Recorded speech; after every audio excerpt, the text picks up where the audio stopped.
وصار الدمع يجري يا إلهي خذ. Bismillahirrahmanirrahim. Assalamualaikum warahmatullahi wabarakatuh. Alhamdulillah wassalatu wassalamu ala rasulillah. Hayyakumullah wa bayyakum wa saddadanillah wa iyyakum alal khairi wal huda mahayyina. Wa as'aluhu bimannihi wa karamih ayyaj'alani wa iyyakum min ahlil ilmi wal qur'ani tadabbura wa fikha. Innahu ala kulli syai'in qadir wa bil ijabati jadir. Ayyuhal ikhwatul kiram, insyaallah subhanahu wa ta'ala sesuai tema ana akan membahas tentang masalah akhi ukhti sudahilah. Baik, apa yang ana akan bahas di sini? Kita perlu tahu bahwa hampir setiap manusia, kalau tidak akan dikatakan sebagian manusia, itu ada beberapa kebiasaan yang mana Allah Subhanahu wa ta'ala murkai. Fulan seperti ini dan dia susah untuk menyudahi itu. Fulan seperti itu dan dia sudah susah untuk meninggalkannya. Padahal Allah Subhanahu wa ta'ala setiap kali dia mengerjakan itu Allah lihat, dan setiap kali itu pula Allah Subhanahu wa ta'ala murka.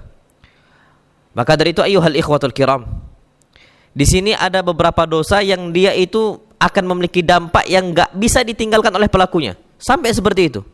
Memiliki efek candu. Jadi efek candu itu bukan cuma beberapa pekerjaan saja. Hampir semua dosa itu ada efek candunya. Baik ghibah, baik mencela. Itu banyak orang yang gak bisa menyudahi untuk tidak mencela. Banyak sekali. Atau perkara-perkara yang lain. Jadi semua, hampir kata para ulama, semua dosa ada efek candunya. Dan bagaimana mereka menyudahi itu banyak yang susah. Dan bahkan di antara manusia itu banyak sekali yang putus asa. Akhirnya dia mengatakan, kayaknya ini udahlah. Ini memang dosa seperti ini kayaknya udah bisa susah untuk ditinggalkan. Putus asa. Akhirnya dia terus mengerjakan itu dan gak mau menyudahinya. Karena merasa bahwasanya dosa-dosa dia itu susah untuk ditinggalkan. Perlu kita ketahui bahwasanya yang namanya dosa itu tidak akan pernah lepas dari manusia. Nah, itu satu hal yang wajar. Kita manusia diciptakan oleh Allah Subhanahu wa ta'ala dalam kondisi khata'. Kata Nabi, khata' itu berbeda dengan khati'. Sabda Nabi kita Muhammad sallallahu alaihi wasallam, beliau bersabda, kullu bani Adam khata'. Setiap bani Adam, setiap anak Adam, kita walhamdulillah ini anak Adam. Khata', kata Nabi, akan terus berbuat salah. Sampai kapan ya Rasulullah? Sampai mati. Gak bakal bisa. Khata', kata Nabi. Apa maksud khata'? Khata' itu berbeda dengan khati'. Khati' itu berbuat salah, tapi kalau khata' akan terus berbuat salah. Jadi wajar, jangan putus asa. Tapi apa kata Nabi kita Muhammad sallallahu alaihi wasallam? Wa khairul khata'in at-tawwabun. Sebaik-baik orang yang berbuat salah itu yang mau kembali kepada Allah Subhanahu wa ta'ala. Maka dari itu ayyuhal ikhwatul kiram, dengan cara kita bertaubat, dengan cara itu pula kita menyudahi dosa-dosa kita. Kita selesai. Dan itu tabiat manusia. Sampai para ulama mengatakan min tabiatin nafsil basyariyah, termasuk tabiat manusia. Tabiat manusia itu tabiat yang udah Allah tanamkan dalam sifat manusia. Al-khata' wa taksir wal inhiraf. Mereka ini banyak lalainya, mereka ini banyak kurangnya, banyak salahnya, banyak kelirunya. Makanya Nabi kita Adam alaihi salam, Allah Subhanahu wa ta'ala abadikan dalam Al-Qur'an Al-Karim tentang kesalahan beliau. Menunjukkan kalau bapak kita salah, bagaimana mungkin kita enggak salah? Kalau bapak kita keliru, yang mana dia adalah Nabi alaihi salam, Nabi Adam alaihi salam berbuat keliru, apalagi kita, wajar. Kalau seandainya Nabi Adam alaihi salam dihukum oleh Allah Subhanahu wa ta'ala, turun dari surga menuju dunia, ada hukuman itu, bagaimana kita enggak bebas mau dari ancaman Allah Subhanahu wa ta'ala? Maka dari itu ayyuhal ikhwatul kiram, belajarlah dari bapak-bapak kita, dari ibu-ibu kita, terutama Adam dan Hawa. Allah Subhanahu wa ta'ala jadikan Adam dan Hawa itu contoh nyata bagi manusia setelahnya. Kalau Adam dan Hawa saja mau menyelesaikan dosa yang ia lakukan, harusnya kita juga seperti itu. Kita melakukan i'tiraf bidzam, ngakuin kesalahan kita di hadapan Allah Subhanahu wa taala. Sebagaimana bapak kita ngakui kesalahan dia. Apa kata Nabi kita Adam alaihi salam, bapak kita Adam alaihi salam? Qala rabbana zalamna anfusana. Adam dan Hawa mengatakan, Rabbana, wahai Rabb kami, zalamna anfusana, kami telah menzalimi diri-diri kami sendiri. gara-gara maksiat kepada Allah Subhanahu wa taala. Wa illam taghfir lana, kalau engkau enggak ngampunkan ya Allah, wa tarhamna, dan kalau engkau enggak merahmati kami, lanakunanna minal khasirin, niscaya kami akan menjadi orang-orang yang merugi. Maka dari itu ayyuhal ikhwatul kiram, sejak ketika Nabi Adam alaihi salam bermaksiat kepada Allah Subhanahu wa taala dengan makan sebuah buah yang mana ditipu oleh iblis laknatullahi alaih, di situ menyesal Nabi Adam alaihi salam. Ada qalak, rasa qalak itu rasa gundah gulana, risau, enggak tenangnya jiwanya. Ketika mengucapkan Rabbana zalamna anfusana wa illam taghfir lana wa tarhamna lanakunanna minal khasirin, tatma'innu ilaihi nafsu Adam. Di saat itu langsung nyaman dan langsung tenang jiwa Adam alaihi salam, hatinya Adam alaihi salam. Maka kata para ulama, kita selalu bermaksiat itu enggak bakal pernah tenang, wallah. Dosa itu sebagian orang tuh merasa nikmat. Nah, nikmat karena apa? Bisikan syaitan. Tapi niscaya hampir semua kebanyakan manusia setelah melakukan dosa pasti nyesal. Wallah pasti nyesal. Kenapa dia merasakan nikmat ketika bermaksiat dan berbuat dosa? Gara-gara ada syaitan yang membisikin. Gara-gara syaitan ada yang memberikan was-was. Akan tapi ketika maksiat itu udah kita perbuat, nyesal kita. Itu hampir semua kebanyakan terjadi pada manusia. Maka hati-hati ayyuhal ikhwatul kiram. Maka dari itu perlu kita ketahui bahwasanya yang namanya taubat kepada Allah Subhanahu wa taala, syukran, kembali kepada Allah Subhanahu wa taala, kita harus perhatikan beberapa hal. Yang pertama, akhi, cepat-cepatlah kembali sama Allah. Wala tataraddad, jangan ragu. Banyak orang-orang meninggalkan dosa-dosa itu ragu. Ragu itu banyak. Masa saya tinggalkan padahal saya merasakan nikmat. Ragu. Banyak sekali yang ragu untuk bertobat kepada Allah Subhanahu wa taala. Apa kata para ulama? Wa iyyaka wat taswif. Jangan sekali-kali engkau itu nanti nanti kan masih lama, nanti kan masih lama, akan bisa bertobat. Jangan sekarang. Sekarang waktunya. Sebelum datang tibanya waktu kematian kita. Kalau udah datang kematian, wallahi ucapan taubat itu enggak bakal bermanfaat. Kata Nabi kita Muhammad sallallahu alaihi wasallam, Allah membuka pintu taubat malam yugharghir, selama nyawa enggak nyampe kerongkongan. Ini kata Nabi kita Muhammad sallallahu alaihi wasallam. Fir'aun laknatullahi alaih mengucapkan la ilaha illallah, tapi mengucapkannya itu di akhir hayatnya ketika nyawa udah di kerongkongan. Ma tanfa, enggak bermanfaat ucapan la ilaha illallah. Dan bahkan malaikat Jibril itu merasa kesal dengan Fir'aun. Sampai kata Nabi kita Muhammad SAW, dassa fi fammihi turab, sampai dimasukkan pasir-pasir lautan ke dalam lidahnya, ke dalam mulutnya Fir'aun. Saking bencinya malaikat Jibril kepada siapa? Fir'aun. Akhirnya susah mengucapkan la ilaha illallah. Apa kata para ulama? Seandainya pun terucap ucapan la ilaha illallah, enggak bakal bermanfaat. Kenapa? Sudah nyawa itu di kerongkongan. Apakah kita akan bertobat kepada Allah, menyudahi dosa-dosa kita kalau udah meninggal? Wallahi ma yanfa, enggak akan manfaat untuk kita semua. Perhatikan ayyuhal ikhwatul kiram. Kita ambil pelajaran dari salah seorang sahabiah, sahabat Nabi kita Muhammad SAW, yang mana dia ini adalah wanita. Bagaimana dia itu langsung taubat, padahal dia belum ada efek candu loh. Belum ada efek candu atas maksiat, belum ada. Dosa apa itu? Dosa yang paling besar. Sampai Nabi kita Muhammad SAW mengatakan akbarul kabair, dosa yang paling besar yang disebutkan oleh Nabi kita Muhammad SAW setelah syirik dan uququl walidain dan qatlun nafas.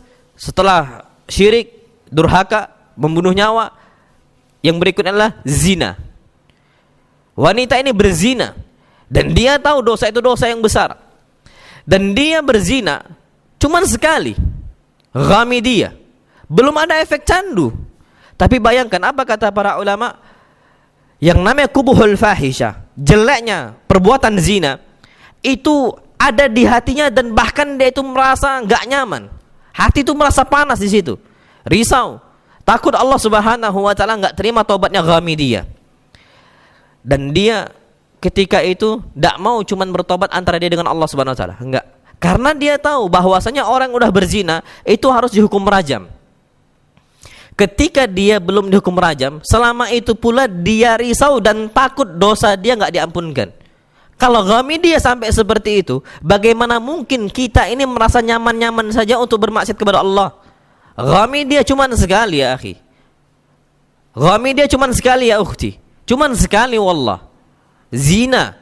Dan di saat itu dia merasa nyawanya itu diancam oleh Allah SWT. Padahal Allah udah terima tobat dia. Tapi dia takut akan neraka jahanam yang siap membakar dia. Sampai akhirnya dia mengatakan kepada Rasul sallallahu alaihi wasallam. Dia datang kepada Rasul sallallahu alaihi wasallam, dia mengatakan, "Asabtu haddan fatahhirni ya Rasulullah." Wahai Rasul sallallahu alaihi wasallam, aku telah melakukan sebuah dosa yang ada hukuman hadnya. Fatahhirni ya Rasulullah. Sucikanlah aku wahai Rasul sallallahu alaihi wasallam. Wallahi ajib. Yang datang bukan seorang laki-laki yang berjiwa besar, akan tapi yang datang adalah seorang wanita yang hatinya itu lemah. Wanita kita tahu hatinya itu lemah, perasaannya itu besar, perasaannya itu kuat. Tapi dia memberanikan diri untuk datang kepada Rasul sallallahu alaihi wasallam untuk dimintakan agar Ghamidiyah bisa suci. Dia datang kepada Rasul sallallahu alaihi wasallam dan dia tahu dalam kondisi dia itu muhsanah, punya suami, dia berzina ketika dia udah menikah. Hukumannya bukan cuma sekedar dicambuk, tapi wafat, harus sampai mati dirajam. Dia tahu itu. Dan dia tahu bahwasanya hukuman dia akan dilemparkan batu dengan bebatuan sampai mati. Akhirnya Nabi kita Muhammad sallallahu alaihi wasallam ketika mendengarkan ucapan Ghamidiyah, ketika itu Ghamidiyah menangis di hadapan Rasul sallallahu alaihi wasallam, dia mengatakan, "Ya Rasulullah, asabtu haddan fatahhirni." Wahai Rasul, aku telah melakukan sebuah dosa yang ada hadnya, sucikan aku. Rasul sallallahu alaihi wasallam cuman diam. Rasul ngadap ke kanan, Rasul ngadap ke kiri. Seakan-akan enggak mendengarkan ucapan Ghamidiyah, enggak mau dengarkan Rasul sallallahu alaihi wasallam. Rasul enggak mau perhatikan ucapan Ghamidiyah. Kenapa? Rasul itu rahim. Rasul sallallahu alaihi wasallam itu rahmat untuk semua alam, apalagi untuk umatnya, apalagi untuk wanita yang dia sudah bertobat kepada Allah Subhanahu wa taala. Apa disebutkan? Faltafata yumnatan wa yusra. Nabi SAW melihat kanan, melihat kiri, enggak mau memperhatikan dan enggak mau mendengarkan ucapan siapa? Ghamidiyah. Rasul SAW berat untuk menghukum umatnya. Apa yang terjadi? Dia mengatakan, "Ya Rasulullah, wahai Rasul SAW, tidakkah engkau melihat seseorang wanita yang telah mengeluh kepada engkau? Fatahhirni ya Rasulullah. Sucikanlah aku wahai Rasul SAW. Wallahi, inilah hubla minaz zina." Demi Allah wahai Rasul, aku ini hamil gara-gara zina. Apa kata Rasul sallallahu alaihi wasallam? "Idhabi ya Ghamidiyah hatta talidi." Wahai Ghamidiyah, pulanglah engkau, karena di situ ada janin engkau. Di situ ada anak engkau. Jangan dia sampai terbunuh. Pulanglah engkau, kembalilah engkau. Pulanglah Ghamidiyah. Lewat 1 bulan, 2 bulan, 3 bulan dan berbulan-bulan. Di hati dia itu masih panas, takut, risau. Belum dibakar oleh Allah Subhanahu wa taala neraka jahanam dan Allah udah ampunkan dosa dia. Tapi saking takutnya Ghamidiyah untuk menyentuh api neraka Allah Subhanahu wa taala. Dan kalau seandainya sedikit saja neraka jahanam menyentuh kita, akan kering dan hangus dan bahkan gosong kulit-kulit kita. Dan itu yang ditakutkan oleh Ghamidiyah. Ghamidiyah tahu bahwasanya azab yang paling ringan, kalau seandainya batu neraka jahanam diletakkan di telapak kaki kita, yang akan mendidih adalah otaknya. Ghamidiyah tahu itu semua. Akhirnya lewatlah beberapa bulan, 1 bulan, 2 bulan, 3 bulan, tetap risau, tetap gelisah Ghamidiyah. Sampai akhirnya ketika Ghamidiyah di bulan yang ke-9 lahiran, semua wanita enggak akan ada yang bisa berdiri. Semua wanita, wallah, wanita zaman sekarang enggak bakal ada yang bisa berjalan ketika selesai melahirkan. Akan tapi Ghamidiyah berani untuk mengambil kain, dia ikatkan, dia gendongkan anaknya di dada dia, dia gendong, dan dia berjalan dengan bertatih-tatih menuju Rasul sallallahu alaihi wasallam.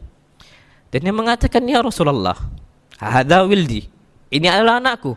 Wa qad waladtuhu fatahhirni ya Rasulullah. Dan aku ini sudah punya anak dan inilah anakku. Engkau enggak ada alasan lagi wahai Rasul. Fatahhirni, sucikan aku banyak dosa." Qala idhabi fardi'i hatta taftimi. Wahai Ghamidiyah, engkau punya anak. Ketika engkau mati, siapa yang nyusuin dia? Susuin dia wahai Ghamidiyah. Jangan kembali. Pulang engkau, susuin dia. Pulanglah Ghamidiyah. Sampai lewat 1 tahun, Ternyata Ghamidiyah merasakan risau. Wallahi cuman satu dosa. Wallah, cuman satu dosa. Merasa risau. Gelisah Ghamidiyah. Lewat 2 tahun, sempurnalah masa penyapihan tadi. Selesai menyusui, masa menyusui selesai 2 tahun.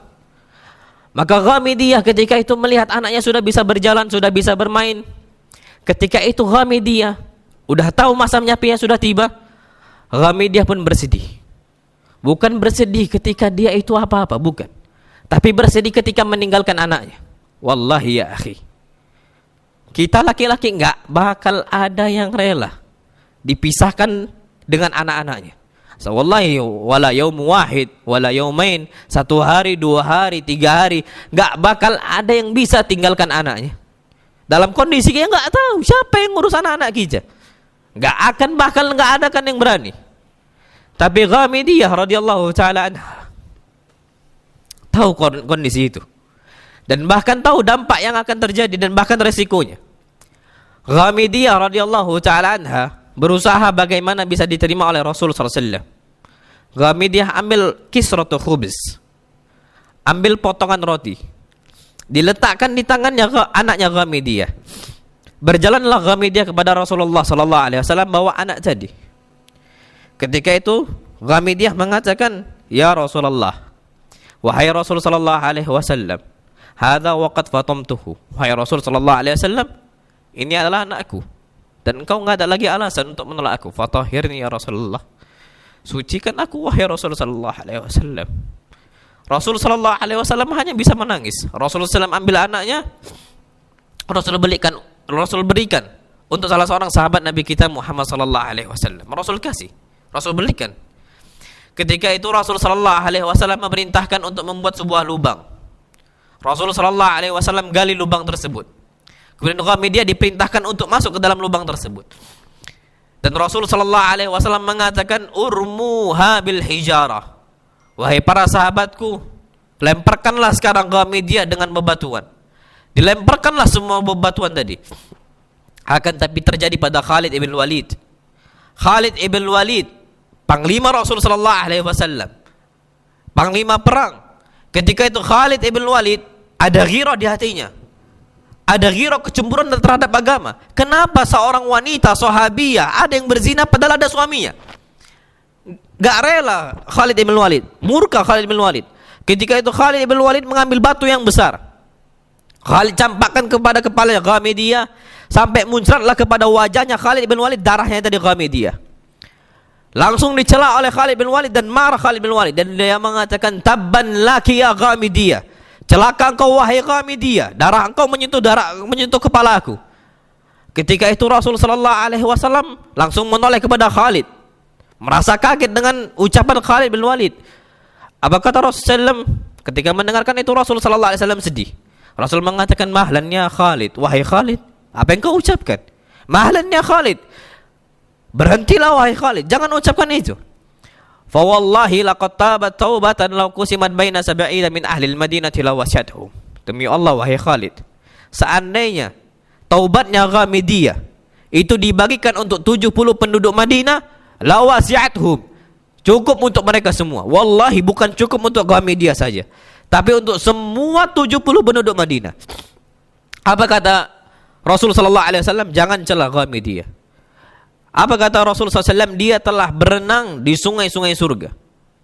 Di situ saat itu Ghamidiyah berani berpisah dengan anaknya dengan tujuan berjumpa dengan Allah.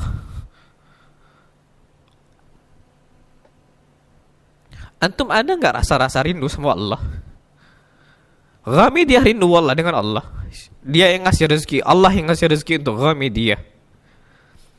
Allah yang melindungi Ghamidiyah, Allah yang tolong Ghamidiyah dari awal Ghamidiyah sejak kecil.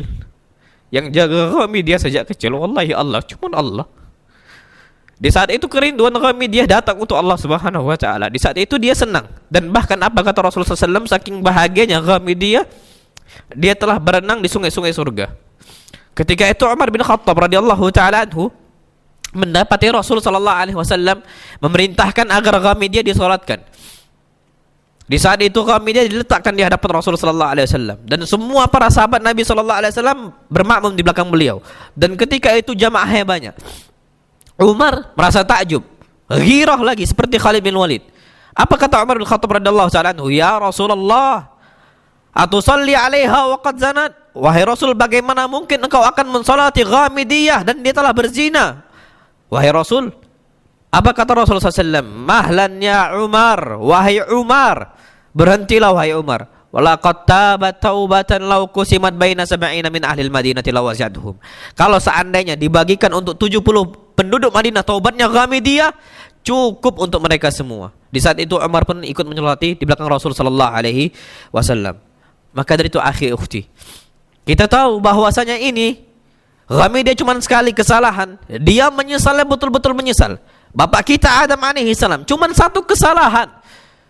Cuman satu kesalahan Allah Subhanahu wa taala berikan dampaknya. Allah turunkan Nabi Adam alaihissalam dari surga ke menuju dunia.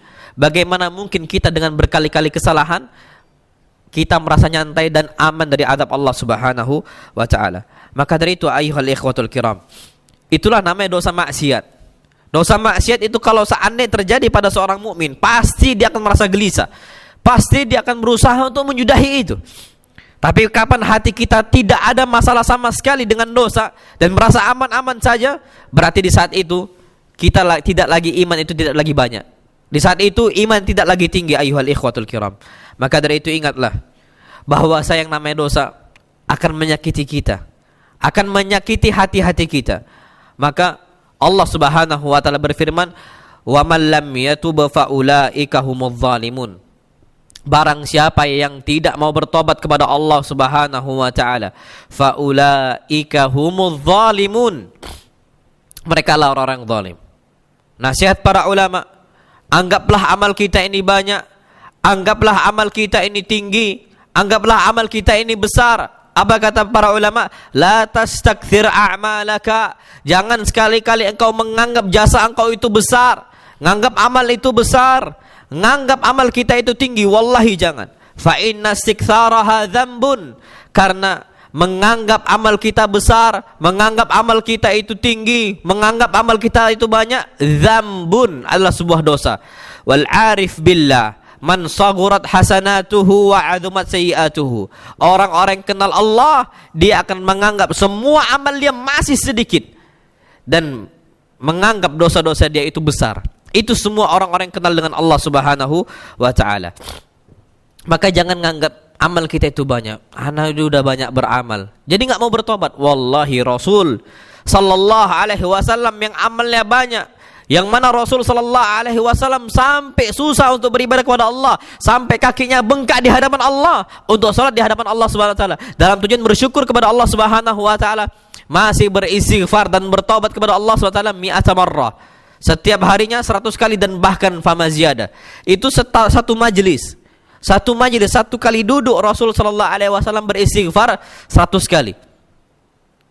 Bagaimana dengan kita? Rasul SAW mengatakan, "Istaghfirullah wa tubu ilaihi fa inni astaghfirullah fil yaumi mi'ata marrah." Beristighfarlah engkau, sudahilah dosa-dosa engkau dan bertobatlah kepada Allah Subhanahu wa taala. Sesungguhnya saya beristighfar kepada Allah dan bertobat kepada Allah Subhanahu wa taala setiap harinya 100 kali. Akhi ukhti rahimakallah, kita perlu tahu bahwasanya yang namanya dosa menyakitkan dan membangkrutkan banyak manusia. Banyak orang-orang rezekinya Allah sempitkan karena dosa. Banyak orang-orang yang hidupnya susah gara-gara dosa. Maka bagaimana kita mendapatkan keberuntungan dari dosa tersebut, dari kebangkrutan tersebut, dari susah rezeki tersebut? Allah Subhanahu wa taala katakan dengan taubat. Allah berfirman, "Wa tubu ilallahi jami'an ayyuhal mu'minun." Bertaubatlah kalian kepada Allah Subhanahu wa taala, seluruh kalian semuanya, enggak terkecuali, semuanya wallah. Taubat kepada Allah Subhanahu wa taala, la'allakum tuflihun, agar kalian beruntung. Banyak orang wallah cerita sama anak, dulu hidup anak susah saat ketika anak itu enggak bisa tinggalkan yang haram. Susah anak menyudahi yang haram. Untuk mencari kerja di tempat yang haram itu anak susah. Tapi walhamdulillah sekarang anak merasa beruntung, merasa senang, hati itu nyaman. Walaupun mungkin rezekinya tidak sebanyak yang dulu. Tapi dulu enggak ada manfaatnya rezeki banyak. Nah, akhi. Bukan potongan itu rezeki banyak atau sedikit, bukan. Tapi apakah kita bahagia ataukah tidak bahagia? Maka Allah Subhanahu wa taala jadikan patokan kebahagiaan dan keberuntungan pada taubat kita. Yang Allah panggil bukan orang-orang kafir. Yang Allah panggil adalah orang-orang beriman. Kita orang-orang beriman, kita anggaplah orang-orang taat. Kita dipanggil sama Allah SWT. Walaupun amal kita banyak, wa tubu ilallahi jami'an ayyuhal mu'minun la'allakum tuflihun. Bertobatlah kalian kepada Allah Subhanahu wa taala seluruhnya ayyuhal mu'minun. Wahai orang-orang beriman, la'allakum tuflihun, agar kalian itu menjadi orang-orang yang beruntung. Orang-orang Yahudinya Allah panggil, orang-orang Nasraninya Allah panggil. Afala yatubuna ilallah wa yastaghfiruna. Ini untuk orang-orang Yahudi, panggilan dari Allah SWT. Afala yatubuna ilallah wa yastaghfiruna. Tidakkah orang-orang Yahudi atau orang-orang Nasrani mau bertobat kepada Allah dan beristighfar kepada Allah Subhanahu wa taala? Wallahu ghafurur rahim. Dan Allah Subhanahu wa taala Ghafur, Maha Pengampun, Rahim, Maha Penyayang. Dan bahkan Allah Subhanahu wa taala membukakan pintu taubat untuk orang-orang musyrik. Allah mengatakan, fa in tabu wa aqamu salata wa atau zakata fa ikhwanukum fid din. Seandainya mereka itu mau, orang-orang musyrik, orang-orang yang dulu berbuat syirik, mau bertobat kepada Allah, menegakkan salat, membayar zakat, wa atau zakat fa ikhwanukum fid din, maka itu adalah saudara-saudara kalian dalam agama. Apa kata para ulama, ayyuhal ikhwatul kiram? Di saat itulah kita dipanggil oleh Allah Subhanahu wa taala. Kalau Yahudi, Nasrani, orang musyrik dipanggil oleh Allah untuk bertobat, apalagi orang beriman. Nah, dan juga hal yang sama Allah panggil kita. Apa kata Allah Subhanahu wa taala? Ya ibadiyalladzina asrafu ala anfusihim. Wallahi, panggilan ini bukan panggilan dari Nabi kita Muhammad sallallahu alaihi wasallam. Bukan panggilan dari presiden, bukan panggilan dari bos kita, kepala kantor kita, bukan. Ini panggilan dari Allah Subhanahu wa taala. Kalau seandainya kita dipanggil sama bos kita, kita taat, kita dengar, kita betul-betul senang melaksanakannya, gimana akhi kalau ini panggilan dari Allah Subhanahu wa taala? Panggilan dari Rabb yang sayang sama kita. Allah Subhanahu wa taala mengatakan, ya ibadi, wahai hamba-hambaku, alladzina asrafu ala anfusihim, yang telah melampaui batas terhadap diri mereka, yang banyak dosanya, yang susah meninggalkan maksiat. La taqnatu min rahmatillah. Jangan sekali-kali berputus asa dari rahmat Allah Subhanahu wa taala. Innallaha yaghfirudz dzunuba jami'a. Sesungguhnya Allah mengampunkan semua dosa. Dosa judinya, dosa ribanya, dosa zinanya. Naam, dosa zina sekali, 2 kali, 3 kali, 4 kali, 5 kali, wallahi hatta mi'ata marrah. Kalaupun 100 kali kita telah berzina di hadapan Allah Subhanahu wa taala, dan Allah melihat kita semua, innallaha yaghfirudz dzunuba jami'a. Allah akan mengampunkan semua dosa. Wallahi yaghfirudz dzunuba jami'a. Semua dosa, hatta dosa syirik kita. Selama 60 tahun kita hidup, 59 tahun kita berbuat syirik, setahunnya kita bertauhid kepada Allah. Innallaha yaghfirudz dzunuba jami'a. Sesungguhnya Allah itu mengampunkan segala dosa. Lihatlah Abu Talib ini paman Nabi kita Muhammad sallallahu alaihi wasallam.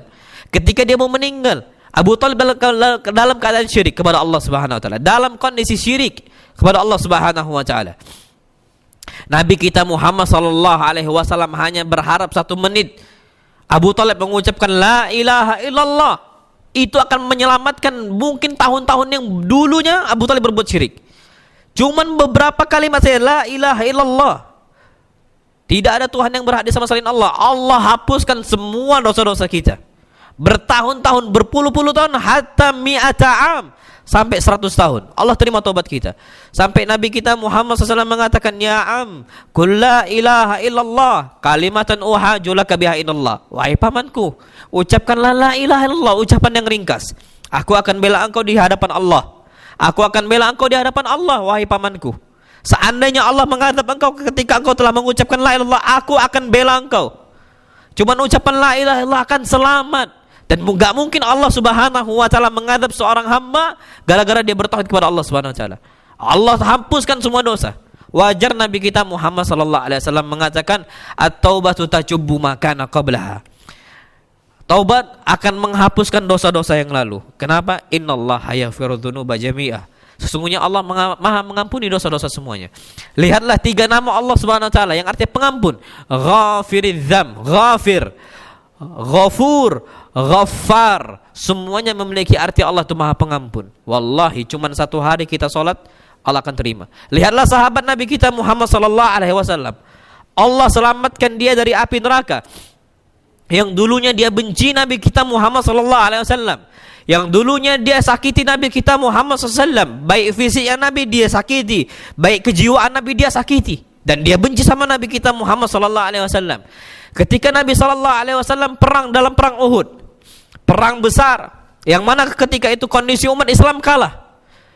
Ketika umat Islam berperang pada perang jihad, ketika itu dia bertanya, "Aina Muhammad?" Di mana Muhammad? Dia tanya.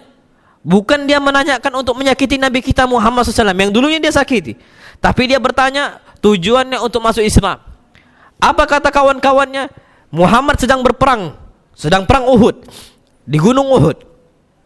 Di saat itu dia ambil tombaknya, dia ambil tamengnya, dia ambil baju besinya, berangkat dia berperang, dan dia cari di mana sufuful muslimin, barisan kaum muslimin. Dan dia mengucapkan la ilaha illallah walaupun tidak ada saksi. Dia mengucapkan asyhadu an la ilaha illallah wa asyhadu anna Muhammad Rasulullah wallahu syahid. Dan saksinya Allah. Berangkat dia kepada sufuful muslimin.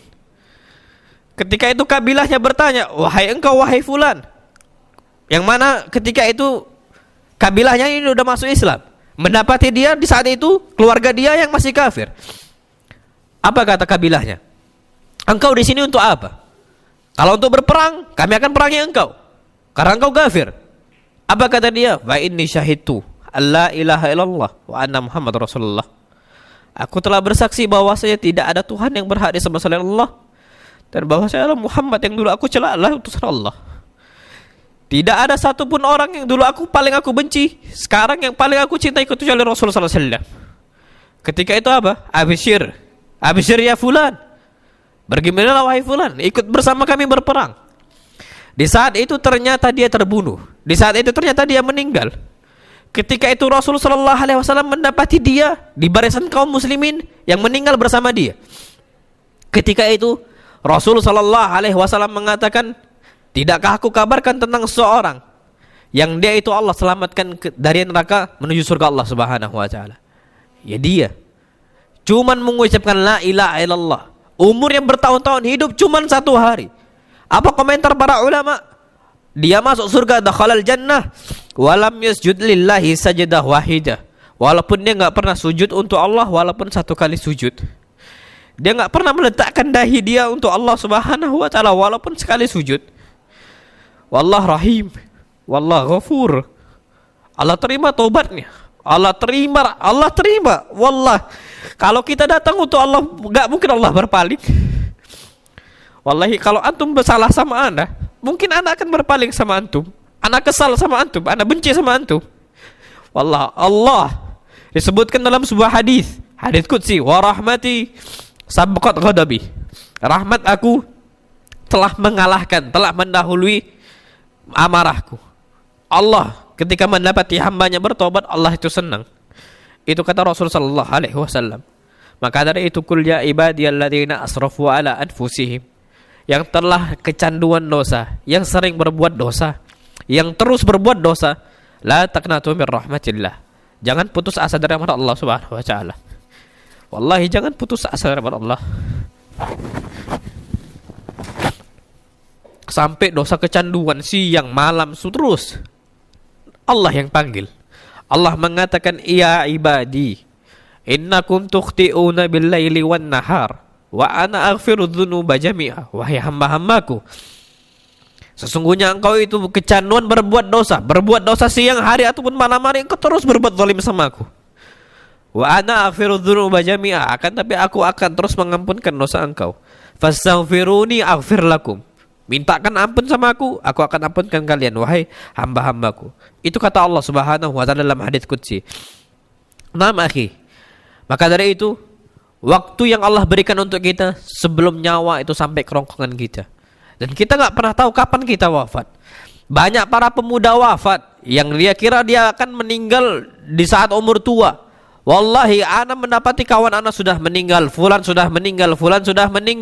Ala nata'idz bihim. Tidakkah kita ngambil pelajaran dengan kasus mereka? Masih muda meninggal, Apalagi sekarang kita termasuk tanda hari kiamat. Disebutkan dalam sebuah hadis yang sahih, inna min asyratis sa'ah mautul fajah. Termasuk tanda-tanda hari kiamat adalah mati yang tiba-tiba, wafat yang tiba-tiba.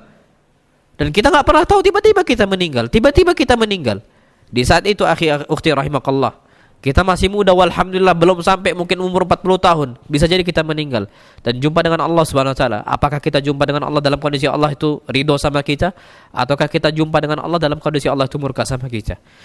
Itu wasiat Nabi kita Muhammad sallallahu alaihi wasallam. Maka dari itu, setiap kita berbuat dosa, balik sama Allah, pulang kepada Allah. Nah, banyak pintu-pintu yang tertutup. Kita berbuat zina, semua keluarga kita akan malu sama kita. Kita narkoba, kita judi, kita khamr, semuanya akan ditutup pintu rumah kita. Keluarga-keluarga kita akan ngusir kita, gak dibukakan untuk kita. Wallah, yang terbuka cuma pintu Allah. Wallah, yang gak murka cuma Allah. Allah, kalau kita bertobat kepada Allah, Allah gak bakal murka. Yang penting kita mau kembali kepada Allah SWT. Wallah babullahi maftuh. Pintu Allah itu akan terus terbuka. Kita ketok pintu keluarga kita, gak bakal dibukakan. Tapi pintu Allah akan terus terbuka tanpa kita ketuk. Pintu masjid terbuka, rumah Allah Subhanahu wa taala. Pintu langit selalu terbuka untuk kita semuanya. Maka apa kata Nabi kita Muhammad sallallahu alaihi wasallam? Balik kepada Allah. Balik kepada pintu Allah, pulang kepada rumah Allah. Rumah Allah terbuka untuk kita, kembali ke masjid. Walaupun orang-orang udah benci kita, walaupun orang-orang udah malu sama kita, wallah Allah akan membuka rahmatnya untuk kita. Sebagaimana hadis yang sahih Nabi kita Muhammad sallallahu alaihi wasallam, "Ma min rajulin yudhnibu dhanban fayatawadda wa yuhsinul wudu, thumma yusalli rak'atain wa yastaghfirullah illa ghufira lahu." Tidaklah ada seorang hamba yang berbuat dosa, baik dosa itu terlalu besar ataupun cuma dosa kecil, dia pulang kembali kepada Allah.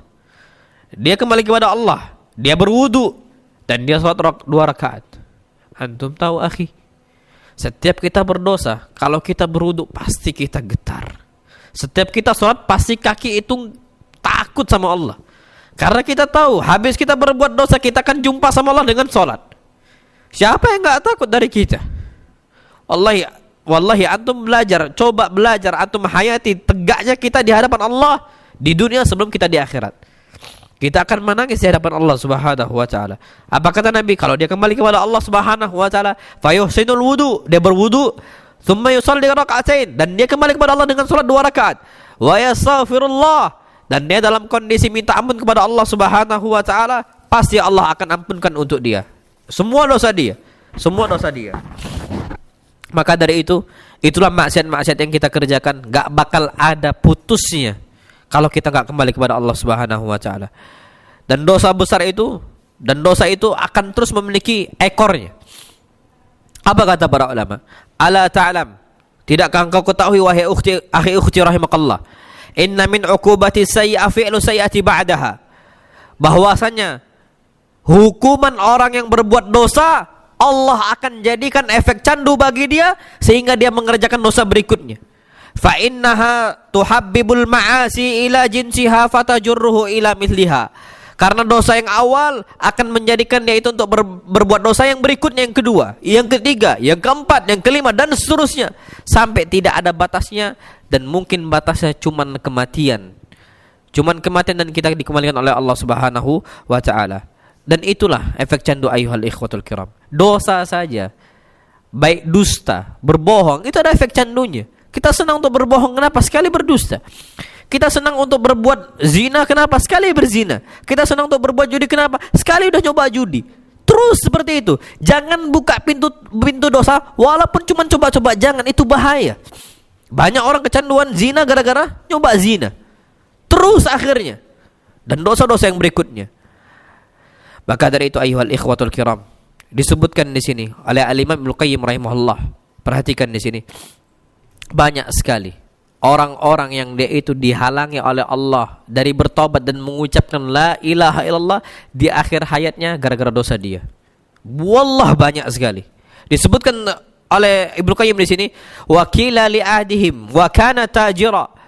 Ketika ada salah seorang tajir, salah seorang pebisnis besar di zaman itu, dia ini lalai dari Allah dan cuma ngurusin dunia saja. Ketika di akhir hayatnya ditalkinkan la ilaha illallah, apa kata dia? Hadhil qit'ah rakhisa wa hadhil qit'ah rakhisa. Hadzal mushtari jayyid. Dia cuma mengatakan ini barang murah, belilah. Ini barang murah, belilah. Oh, Masya Allah, ini pembeli yang bagus, kata dia. Padahal di akhir hayatnya dia harusnya mengucapkan la ilaha illallah. Tapi dia ucapkan apa? Ini barang murah, silakan beli. Ini barang murah, silakan beli. Allah tutup. Dan disebutkan oleh Ibnu Qayyim yang lain, ada orang-orang yang suka berbuat zalim dalam timbangan. Terjadi kasusnya ketika orang-orang sekitar mengucapkan Qul la ilaha illallah, ucapkan la ilaha illallah, ucapkan la ilaha illallah. Apa kata dia? La astati'u an aqulaha li anna kifatal mizan ala lisani. Aku enggak bisa mengucapkan la ilaha illallah, kenapa terlalu berat? Dan bayangan aku ada timbangan di lisan aku yang memberatkan lisan aku untuk mengucapkan la ilaha illallah. Itu kata dia. Dan ini kisah nyata yang disebutkan oleh Imam Ibnu Qayyim rahimahullah. Maka dari itu jangan sampai kita merasakan dosa itu atau maksiat itu ringan bagi kita sehingga Allah Subhanahu wa taala akan mengadab kita dan Allah SWT akan merendahkan diri kita. Kalau kita menganggap remeh dosa-dosa, Allah akan meremehkan kita. Wallah. Allah berfirman, "Wa may yuhinillah fama lahu min mukrim, innallaha yaf'alu ma yasha." Barang siapa yang meremehkan Allah, meremehkan maksiat kepada Allah Subhanahu wa taala, fama lahu min mukrim, sampai matinya dia enggak bakal mulia. Famalahu min mukrim. Kenapa? Karena dia telah meremehkan Allah Subhanahu wa taala. Bayangkan bahayanya dan bahkan ancaman dari Allah Subhanahu wa taala untuk orang-orang yang meremehkan dosa-dosa, meremehkan Allah. Kalau orang sudah meremehkan dosa, pasti dia meremehkan Allah Subhanahu wa taala. Orang meremehkan Allah, pasti Allah akan remehkan. Maka dari itu, apa kata Al-Hasan? Hanu alaihi, Al-Hasan Al-Basri beliau mengatakan hanu alaihi fa'asau. Banyak orang-orang yang meremehkan Allah, fa'asau, maka mereka itu berani untuk bermaksiat kepada Allah Subhanahu wa taala. Walau azzu alaihi la'asamahum. Kalau mereka menganggap Allah itu perkasa, Allah itu besar, pasti Allah akan lindungi mereka. Tapi banyak orang meremehkan. Wallahi ya akhi, antum berhak nangis di hadapan Allah. Antum sama bos antum aja enggak berani. Wallahi, kapan bos kita mengatakan ini dan itu, kita takutnya sama Masya Allah. Wallahi antum durhaka sama Allah. Wallahi kita durhaka sama Allah Subhanahu wa taala. Yang hidupkan kita bukan bos kita, yang ngasih kita rezeki bukan bos kita. Wallahi mereka enggak bisa ngapa-ngapain.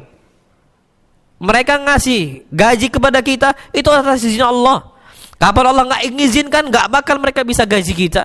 Semua Allah Subhanahu wa taala. Kita aja enggak mau durhaka sama bos, kita segan, kita gak enakan. Sekarang kita Masya Allah berani sama Allah Subhanahu wa taala, durhaka sama Allah. Wa may yuhinillah fama lahu min mukrim. Maka apa kata para ulama? Para ulama mengatakan la tandur ila sigharil ma'asi. Jangan lihat kecilnya dosa, kecilnya maksiat. Tapi lihat zat Allah yang maha besar. Siapa yang kita maksiatkan? Siapa yang kita bangkangkan? Siapa yang kita durhakai? Allah. Dari sejak janin, wallahi ya akhi, nikmat Allah itu besar untuk kita. Dulu kita masih janin, bapak dan ibu kita enggak bisa ngapa-ngapain. Siapa yang menyelamatkan kita? Siapa yang lindungin kita? Allah. Dengan ciptaan yang paling sempurna. Walaqad khalaqnal insana fi ahsani taqwim. Dan kami telah ciptakan manusia dalam bentuk yang paling sempurna. Wallahi hatta janin rahim pun bisa jaga janin. Siapa yang ngasih kita makan? Allah. Dari mana Allah kasih makan? Wallahi dari darah haid. Allah rubah untuk gizi kita, untuk menunjukkan kepada hamba-hamba yang berdurhaka sama Allah. Lihatlah, kita saja nggak boleh durhaka sama orang tua kita, karena orang tua kita perhatian sama kita. Sekarang bagaimana Allah yang perhatian dengan kita? Wallahi darah haid Allah rubah untuk gizi kita ketika kita janin.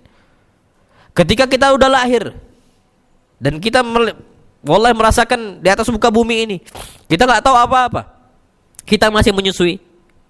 Allah Subhanahu wa taala yang rubah darah haid menjadi air susu ibu. Dan cari wallah, susu mana yang lebih baik daripada air susu ibu kita? Ibu kita nggak bisa mampu buat itu. Dari darah haid yang kotor Allah rubah jadi air susu ibu. Kalau kita nggak berani durhaka sama orang tua kita, masa kita berani durhaka sama Allah? Ketika antum tidur dan saat ini ketika kita tidur, Allah Subhanahu wa taala yang jaga jantung kita. Kita oke lah, kita bisa gerakkan tangan, kita bisa gerakkan kepala, kita bisa gerakkan kaki, kita bisa langkahkan. Kita semua bisa gerakkan anggota tubuh kita. Tapi apa kata Nabi kita Muhammad SAW? Sesungguhnya jantungnya Bani Adam baina isba'aini min asabi'ir rahman, ada di tangan Allah Subhanahu wa taala. Allah yang jaga. Kalau Allah serahkan jantung kita kepada diri kita, wallahi kita tidur kita meninggal. Kita nggak bisa. Tapi kita tidur nyenyak, siapa yang jaga? Allah. Ada ibu kita nggak bisa jaga kita, dia capek dan nggak bisa detakkan jantung kita. Tapi Allah yang detakkan jantung kita untuk kita. Wallahi sampai mati kita, Allah akan terus penjagaan itu ada. Maka apa kata Nabi Yakub alaihi salam kepada anak-anaknya? Wallahu khairun hafidhuh. Allah yang sebaik-baik penjaga. Allah yang jaga kita dari kecil sampai besar. Maka dari itu masa kita masih mau bermaksiat sama Allah? Kapan kita sudahi maksiat ini? Kapan kita selesaikan maksiat ini? Dan kapan kita kembali kepada Allah Subhanahu wa taala? Nama ayuhal ikhwatul kiram. Jadi sedikit apa yang anak sampaikan pada pagi ini, insyaallah Subhanahu wa taala mudah-mudahan bermanfaat untuk kita. Dosa apapun akhir, dosa apapun, wallahi dosa apapun, balik sama Allah. Kita kecanduan judi, selesaikan. Khamr, selesaikan. Zina, selesaikan. Main sama wanita, selesaikan. Akhi, sekarang, wallahi sekarang, sampai kapan? Sampai kapan? Wallahi kita bermaksiat sama Allah pun Allah masih sayang ngasih rezeki untuk kita. Kembali kepada Allah Subhanahu wa taala. Mudah-mudahan yang sedikit bermanfaat. Insyaallah Subhanahu wa taala kita bisa lanjutkan pada pertemuan berikutnya di lain kesempatan. Insyaallah Subhanahu wa taala kita akan lanjutkan dengan tanya jawab. Silahkan kalau ada yang mau bertanya. Ana kembalikan ke MC.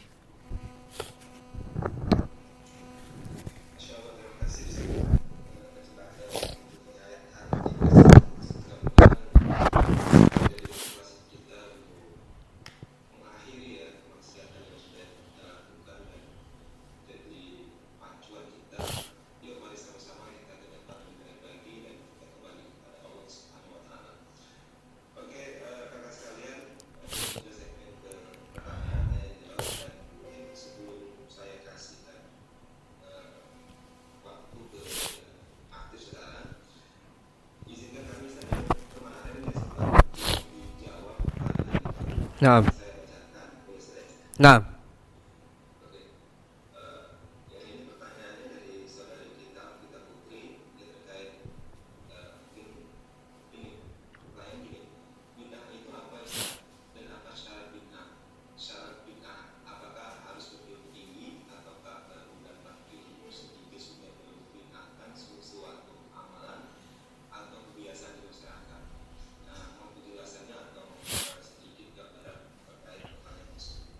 Baik. Bid'ah ini disebutkan ma'uhditsa fil ibadah ma lam yaf'alhu Rasul sallam.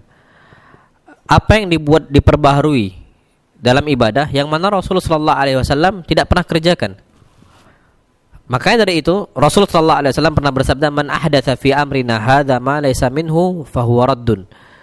Barang siapa yang membuat-buat dalam perkara ibadah, perkara agama kami, ma laysa minhu, yang tidak ada asal usulnya dari Al-Qur'an ataupun hadis, ma laysa minhu, enggak ada asal usulnya, fahuwa raddun, maka dia tertolak. Itulah bid'ah.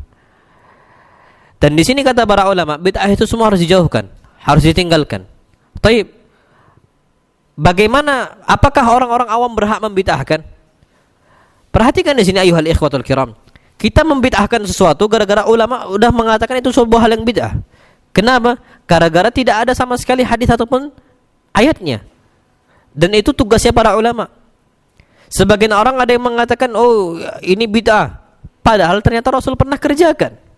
Rasul SAW pernah perbuat. Maka di sini kata para ulama, hukum membid'ahkan sesuatu itu kembali kepada Al-Quran dan hadis. Kalau seandainya tidak ada dalam Al-Quran ataupun tidak ada dalam hadis, maka dia itu bid'ah. Dan orang yang mengetahui Al-Quran ataupun hadis adalah para ulama. Masyarakat awam itu banyak yang tidak tahu Al-Quran ataupun hadis. Maka kembalikan kepada para ulama. Dan para ulama di sini yang disebut adalah al-ulama ar-rasikhuna fil ilm. Para ulama yang rasikh, yang dalam ilmunya dalam urusan agama. Tidak semua orang. Maka di sini kita perlu ketahui bahwasanya kapan itu dihukumin bahwa saya tidak ada sama sekali Rasul kerjakan. Yang mana Rasul bisa kerjakan? Maka itu adalah sebuah hal bid'ah. Contohnya, anak ambil contoh gampang nyata, semisal yang terjadi pada masyarakat. Semisal kita kumpul-kumpul di acara mayit ketika ditinggal wafat. Rasul sallallahu alaihi wasallam enggak pernah anjurkan. Dan bahkan sahabat Nabi sallallahu alaihi wasallam mengatakan kunna nara al-ijtima' wa sina'ati at-ta'am inda ahli al-mayit bid'ah. Sesungguhnya kami para sahabat di zaman sahabat Nabi SAW menganggap bahwa kumpul-kumpul dan membuat makanan untuk orang ahli mayit, untuk di sisi ahli mayit, itu suatu hal yang beda. Maksudnya Nabi nggak kerjakan, maka jangan dikerjakan. Dan di sini terjadi hukuman para ulama, hukum yang ditegaskan dan dikeluarkan oleh para ulama. Jadi kita masyarakat awam kapan sudah dihukumin dan ada hadisnya dan ada dalilnya, maka kita katakan bahwasanya ini suatu hal yang bid'ah. Tapi kalau seandainya kita sudah sampaikan seperti itu masyarakat nggak terima, ya kita sudah selesai. Innama 'ala rasulil balag. Sesungguhnya Rasul sallallahu innama 'ala rasulinal balag. Sesungguhnya tugas para rasul itu adalah menyampaikan saja dan enggak usah sampai berdebat dan sebagainya. Sudah kita sampaikan, kita tanya, ada enggak hadisnya? Ada enggak Qur'annya? Kalau enggak ada, kami enggak mau kerjakan. Kenapa? Karena itu memperbaharui. Kalau enggak di stop akan terus ada.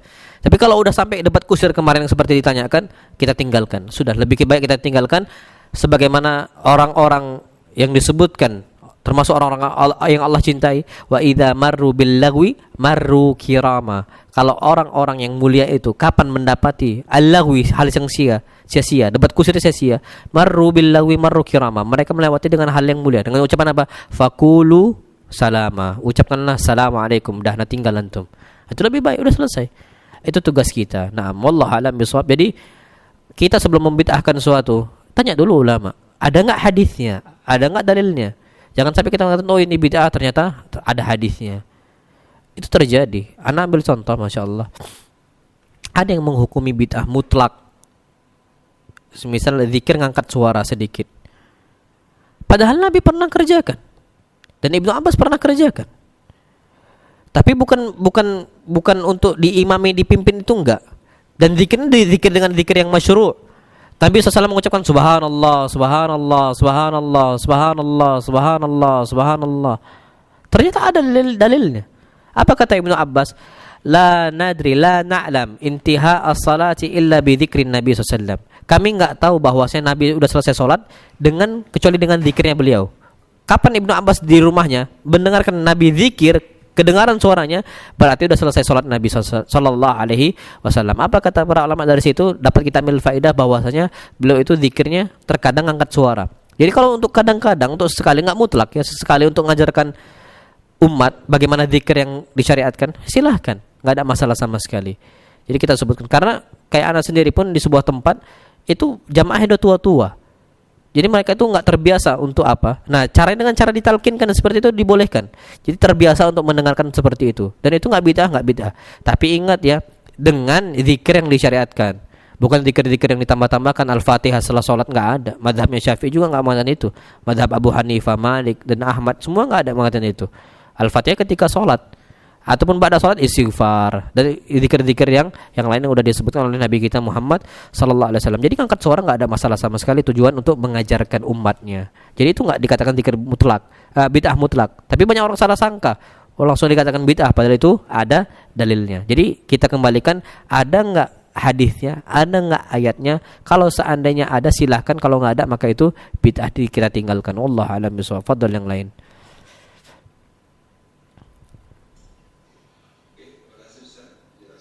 Nah,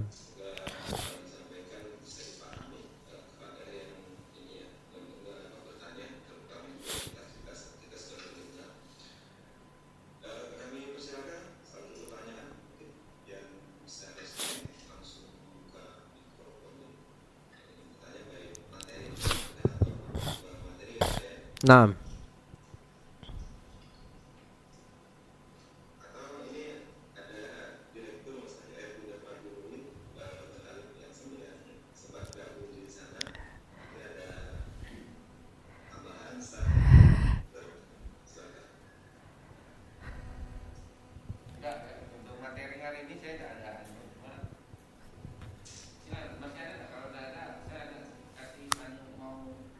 Menyampaikan sesuatu aja nanti untuk bulan depan kita.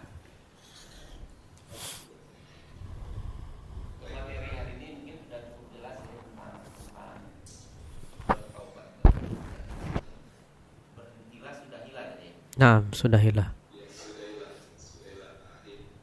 Ya sebagai penutup barangkali saya ingin sampaikan kepada terutama yang mengikuti acara ini, ada partisipan kurang 30-an dan ada di sini 35 orang karyawan. Sampaikan ke rekan-rekan yang lain, kemarin juga sudah sampaikan di rapat manajemen. Karena masa pandemi ini sepertinya sudah agak longgar ya. Jadi mulai bulan depan kita kajiannya sudah langsung ya, sudah di seperti dulu lagi. Kita di ruang apel, waktunya pukul 7. Karena seperti dulu kan kita udah biasakan, udah puluhan tahun bahkan puluhan tahun kita hari Jumat itu jam 7. Masalah nanti akan disampaikan juga secara langsung melalui ada yang online, ada yang via Zoom, kemudian lewat Facebook juga, itu mungkin itu tergantung ini nanti. Ya, bisa diteruskan saja, tapi yang acara langsungnya ini yang langsung di ruang apel kita khusus untuk yang dinas pagi hari Jumat ya. Biasanya antara 80 sampai 100 orang. Barangkali itu saja ya, mulai Jumat minggu pertama di bulan Juni. Nah, Oke. Mulai hari Jumat minggu pertama di bulan Juni kita sudah kajiannya, dan tolong ini Arham diinfokan juga untuk ustaznya. Diharapkan sebelumnya juga ini hadir di sini kan. Tapi audiensnya saja yang secara online, selanjutnya kita hadiri secara langsung di ruang pertemuan. Barangkali itu saja pagi ini yang saya ingin infokan. Karena ini ada kaitannya, karena kita di lingkungan pekerjaan, ini biasanya kita tetap bagian dari kedisiplinan karyawan ya, dalam pengertian acara itu bagian dari jam kerja dan absensi berjalan. Ya, absensi akan berjalan jam 7 Jumat di minggu pertama bulan Juni kita mulai. Mudah-mudahan akan kita kembalikan setelah 2 tahun lebih kita tidak kajian ini kita tidak lakukan secara langsung. Itu jarang. Baik, Kalau ada lagi ditutup. siap. Oke. Terima kasih Dr. Alif selaku Direktur Juga Bangku sudah menyampaikan mungkin sedikit ada perubahan teknis ini Ustaz sebagai untuk di pekan atau bulan depan di Jumat bulan depan itu akan kita lakukan secara bersama-sama. Nanti ada satu ruangan yang kapasitasnya 100 sampai 80 sampai 100 orang kalau dihadiri oleh karyawan rumah sakit Bunda Bangkuni ya, notabene di Desmaki ataupun kemudian yang di luar lintas itu boleh juga. Tetapi jangan khawatir karena sekarang ya mungkin tidak bisa hadir, nanti akan kita lakukan live stream melalui YouTube ya, YouTube Rakyat Muda TV maupun ada Facebook dari Rakyat Muda Haji. Itu berdasarkan dari apa yang diarahkan dari Dr. Alif dan setelah akan kita laksanakan di bulan akan datang ya, di bulan Juni di hari Jumat pertama. Mungkin itu sedikit Ustaz boleh terakhir untuk penutup.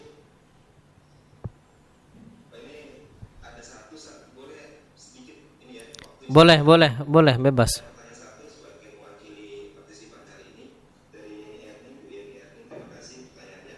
Bagaimana hukumnya ikut arisan kurban namun menolak namanya dikeluarkan sebelum lunas arisan? Hukum arisan nggak ada masalah sama sekali. Tapi ketika arisan itu dikeluar namanya tapi menolak gitu, nanti lah tahun depan aja mungkin. Gimana Ustaz? Masya Allah. Itulah makanya, Masya Allah, inilah yang pentingnya hak-hak sama muslim itu ya. Itulah yang disarankan para ulama, kalau bisa sebenarnya jangan ikut arisan. Sebenarnya kayak gitu. Kenapa? Semua para ulama mengatakan karena arisan itu adalah hutang yang dibebankan untuk dia. Anda nggak tahu sistemnya kayak mana arisan kurban ini, apakah disebutkan, apakah cuman sekedar menabung ataukah memang udah hitungannya hutang, Anda nggak ngerti juga seperti itu. Apakah sudah dicarikan kambing-kambingnya sehingga kita itu terhutang sama pemilik kambing atau bagaimana, Anda juga ngerti. Kalau seandainya memang seperti itu, udah dibelikan tapi ditalangin dulu seperti itu, kambing udah dibelikan, udah dapat, udah ditalangin, kita tinggal bayar sama pemilik acara arisan tersebut, itu maka jangan. Kenapa? Karena itu adalah hutang. Dan kata Nabi kita Muhammad sallallahu alaihi wasallam disebutkan, yughfar li syahid kullu dzambin illa ad-dain. Semua dosa orang mati syahid diampunkan kecuali hutang. Sampai Nabi SAW itu nggak mau sholatin jenazah sahabatnya loh ya, yang Nabi senengin gara-gara ada hutang. Nabi nggak mau. Apa kata Nabi? Shallu ala sahibikum. Kalian yang sholat, aku nggak mau. Ternyata apa kata sahabat Nabi yang lain, Abu Qatadah, ya Rasulullah, huma alayya, hutang 2 dirham tadi, cuman 2 dirham, masya Allah. Aku yang akan lunaskan. Ternyata Abu Qatadahnya lupa dan dibayar sama Abu Qatadah. Ketika Abu Qatadah lupa, Nabi ingat. Apa kata Nabi SAW? Tidakkah 2 dirham tadi sudah engkau bayar, wahai Abu Qatadah? Apa kata dia? Dia mengatakan, ya Rasulullah, aku lupa. Hari ini aku bayar. Dibayar di saat itu. Apa kata Nabi kita Muhammad SAW? Al-an baradat alaihi juluduhuma. Pada saat ini kulit-kulitnya udah mendingin. Berarti kan kena azab. Kena api neraka gitu loh. Makanya di sini hati-hati untuk ikut-ikut arisan dan sebagainya. Boleh, tapi nggak dianjurkan gara-gara itu hutang. Beda kalau nabung sama fulan. Tapi kalau sistemnya kita dibelikan kambingnya dulu dan kita ditalangin, kemudian kita bayar seperti itu bahaya. Apalagi sampai nanti tahun depan aja, udah dibeli ini, udah hutang sesuai waktunya. Kalau nggak berarti kita khianat. Karena kita udah janji, insya Allah kurban tahun ini udah janji. Maka itu hati-hati seperti itu. Nah, wallahu a'lam bishawab. Kalau ana sarankan, kata para ulama, kurban itu untuk yang orang mampu. La yukallifullahu nafsan illa wus'aha. Allah nggak bakal memberatkan jiwa kalau nggak mampu. Bagaimana solusinya? Tabung, bukan arisan, tabung. Jangan dibelikan dulu. Boleh kita nabung sama fulan, boleh silahkan. Anda nggak tahu hakikat arisan kurban itu gimana, Anda nggak tahu apakah udah ditalangin dulu. Nah, itu kan hutang. Ataukah cuman kita naruh saja uang, maka itu diperbolehkan. Seperti itu. Nah, diluruskan anunya, Ustaz. Nah. Kalau di sini yang saya tahu, yang rekan-rekan yang mungkin ada kelompok-kelompok yang melakukan itu untuk karena rumah sakit bunda, itu jadi mungkin agak panjang sedikit waktu. Nah. Iya, boleh. Nah. Kebiasaan kita ini di sini kan saya jelaskan dulu. Sebenarnya kewajiban kurban itu bagi yang mampu setiap tahun. Nah. Setiap tahun. Jadi setiap tahun tidak ada tahun ini kurban, tahun depan enggak atau berapa. Nah, tapi karena dengan arisan ini satu sapi biasanya. Satu sapi itu kan 7 orang. Satu sapi itu 7 orang. Jadi praktis kalau setahunnya dari diantara bertujuh ini sepakat setiap tahun cuma 1, berarti kurbannya cuma 7 tahun sekali. Jadi tahun ini kita mau kurban, sapinya 21 juta, kita kan bertujuh. Nah, jadi kita kumpul 3 juta atas nama 1 orang. Nah, Atas nama 1 orang. Nah, itu dikumpulkan selama 1 tahun. Jadi 3 juta itu dibagi 12 bulan, dan kumpulkan ada yang pencatatnya lebih kurang 250.000 bulan. Jadi setiap bulan gajinya dikumpulkan 250, akhir tahun bukan 250, bahkan kalau sudah 3 juta setahun kan udah cukup kan bertujuh. Ini cuma 250 dalam pengertian arisannya itu misalnya 3 orang, bukan bertujuh ya, tapi prinsipnya seperti itu. Jadi misalnya ada 14 orang. nah. Ada 14 orang, tapi tahun ini cuma 1 gitu yang ini. Jadi cuma bertujuh gitu. Yang 7-nya tahun depan lagi gitu. Jadi satu sapi satu nama. Satu nama. Bukan 7 nama, tapi yang nyumbangnya lebih dari 7. Oh gitu. Jadi Berarti nggak langsung tiap tahun kayak gitu. pasti tidak tahu kalau namanya arisan giliran. Giliran. Iya. Terus kalau 7 kelompok berarti untuk ini 50 orang. 7 tahun baru dia kena ke giliran dia. Iya. Berarti anggaplah tahun ini dia kurban dapat namanya. Tahun depan berarti nggak dapat lagi gitu. Dia cuma nyumbang duit aja. Cuma gimana? Gitu. Ya. Yang pertanyaan Erni tadi, dia tuh Iya iya. Dia belum bayar full, dia tidak mau gitu. Iya iya. Rekan-rekannya juga sudah berhutang. Kenapa mesti masuk di kelompok itu? Nah, sistemnya itu seperti itu biasanya. Jangan, Mbak. Dok, kalau sistem seperti itu kan berarti kan nggak tiap tahun kita kurban. Enggak, karena Iya. Iya, padahal aslinya mampu untuk berkurban tiap tahun. makanya dari awal tadi yang saya sampaikan ini hukumnya itu berkorban itu setiap tahun. Tapi kalau dengan arisan pasti tidak tiap tahun. Iya. Bergiliran. Nggak bisa, itu nggak boleh. Di sini diterapkan. Kurang mampu, Heeh. untuk tiap tahun kurang mampu, maka dia cicil aja kan misalnya. Program itu masih berjalan. Nggak tahu saya, mungkin masih ada kelompok-kelompok yang membuat Bentar ya. kelompok gitu. Kalau di koordinir oleh Abang lagi kajian, Dek. Abang di garasi. ya, Iya, di garasi, di ini jemuran. Ya, abang masih kajian, ntar ya.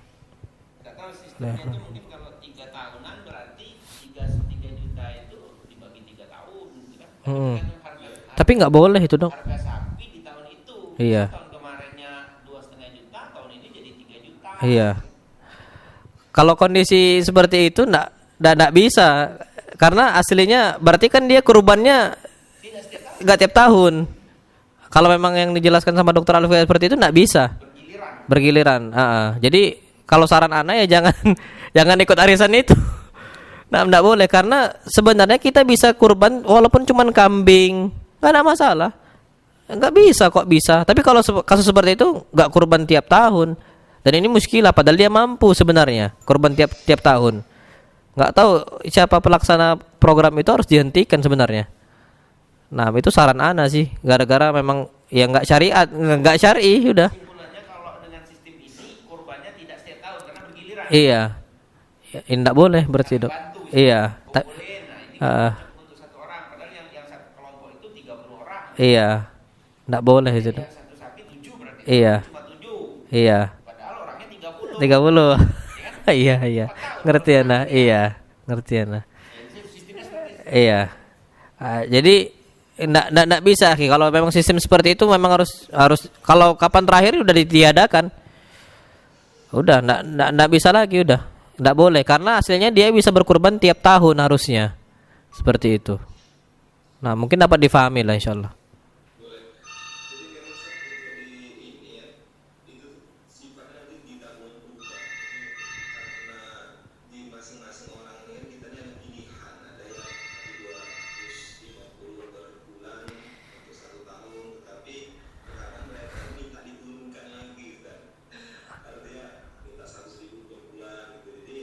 Rp100.000 per bulan berapa tahun lagi itu?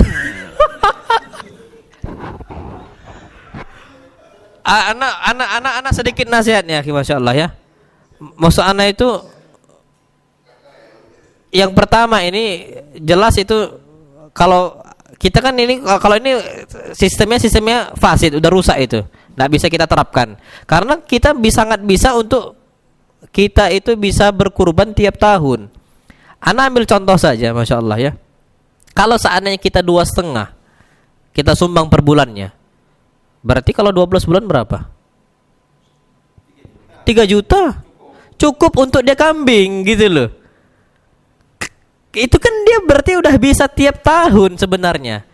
Kenapa dia paksa untuk sistem seperti itu? Akhirnya dia tahun ini nggak bisa kurban, tahun ini nggak bisa kurban, sampai tahun keempat baru datang masa dia. Kan rugi. Makanya sistem ini sebenarnya sistem yang salah gitu loh.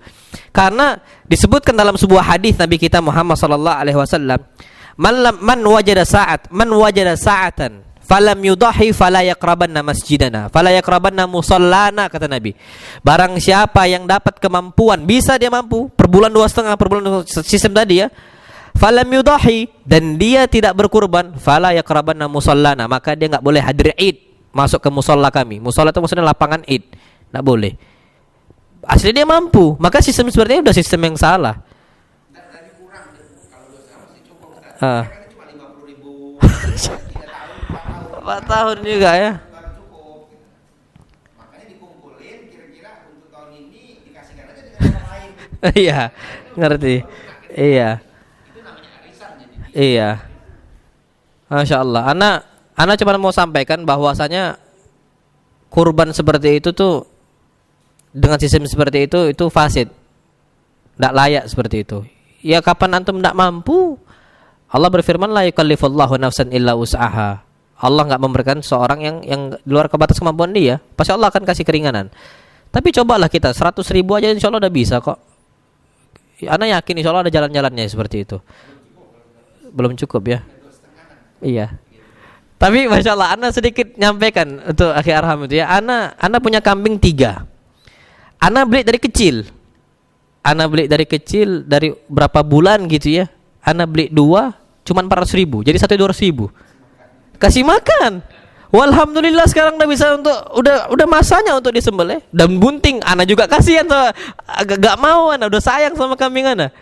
Jadi maksudnya dengan 200 ribu berarti Ana tuh bisa lah 200 ribu untuk ya udah tinggal kasih makan aja dan insya Allah juga nggak berat kok. Ya nggak tahu ya kalau mungkin antum nggak ada lahannya dan sebagainya mungkin ya balik lagi la yukallifullahu nafsan illa wus'aha. Tapi kalau sistem tadi Ana nggak tahu, coba tanya nggak usah yang lain. Tapi kalau udah sistem seperti itu, masa 4 tahun sekali baru kita kurban. Nah, wallahu a'lam bishawab. Ya kecil-kecilan saja, nggak ada masalah sama sekali. Wallahu a'lam. Nah, taib, Ana tutup ya. Dan masya Allah, Ana senang sekali dengar dari kabar dari Dr. Alif mau offline lagi, tatap muka. Dan Ana memang kajian itu aslinya tatap muka. Aslinya kajian itu tatap muka. Yang Allah Subhanahu wa taala memberikan pahala yang besar, itu emang tatap muka. Rahmat Allah turun di situ. Itu seperti itu yang tatap muka. Tapi karena kondisi pandemi seperti itu kan Allah nggak bakal memberatkan kecuali Allah kasih keringanan. Nah, sekarang kan udah hilang nih keberatannya itu. Dan Ana sangat senang bisa kembali tatap muka, senang, walhamdulillah. Dan insya Allah faedahnya itu bisa lebih diambil, bisa lebih diserapi dan hati kita bisa lebih masuk dengan kajian tatap muka. Nah, wallahu a'lam bishawab. Ana tutup sampai sini. Apa yang benar itu datang dari Allah SWT dan apa yang salah datang dari Ana pribadi dan syaitan, dan Ana berlindung dari kesalahan tersebut. Wassallallahu nabiyana Muhammad subhanakallahumma bihamdika asyhadu an la ilaha illa anta astaghfiruka wa atubu ilaik. Assalamualaikum warahmatullahi wabarakatuh.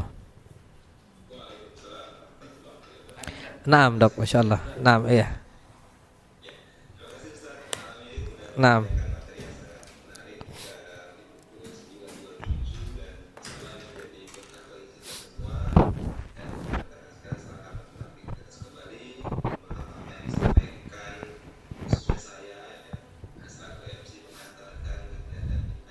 وانتشت روحي وصار الدمع يجري